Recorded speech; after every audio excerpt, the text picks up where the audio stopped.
শোনো ভাই, তোর এতদিন পরে একটা বিয়ে ঠিক হয়েছে, তুই সেখানে গিয়ে বেশি কথা বলবি না। আজকে তোর বিয়েটা দিয়েই ছাড়বো। আচ্ছা আচ্ছা ঠিক আছে ঠাকুমা। শুনুন মাসিমা, ছেলে আমার খুব পছন্দ, কিন্তু আমার 5খানা শর্ত আছে। আপনারা যদি মেনে চলতে পারেন তাহলে আজকেই বিয়ে ফাইনাল করে দেব। আর আপনি বলুন না, আমরা সব সত্তর মানতে রাজি আছি। আমার প্রথম শর্ত হলো আমার মেয়ে সকাল সকাল ঘুম থেকে উঠতে পারে না, তাই ওকে কেউ ডাকবেন না। আচ্ছা ঠিক আছে। আমার 2 নম্বর শর্ত হলো আমার মেয়ে রান্না করতে পারে না, তাই ওকে কেউ জোর করবে না। তোমার নাতিকে বলবে রান্না করে নিতে। আচ্ছা ঠিক আছে, আমরা ওকে কেউ বেশি জোর করব না। আমার 3 নম্বর শর্ত হলো আমার মেয়ের জিনিসে যেন কেউ হাত না দেয়, তাহলে ও খুব রেগে যায়। না না, আমরা কেউ হাত দেবো না, আমাদের দরকারটা বাকি।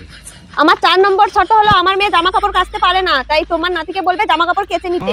আচ্ছা ঠিক আছে, আমার নাতি জামা কাপড় কেচে দিবে। আমার 5 নম্বর শর্ত হলো আমার মেয়ের পা খুব ব্যথা করে, তাই তোমার নাতিকে বলবে রোজ রাতে যেন খাঁটি সরষের তেল দিয়ে আমার মেয়ের পা মালিশ করে দেয়। আচ্ছা ঠিক আছে ঠিক আছে। তা বলছি আপনি কত মায়না দেবেন?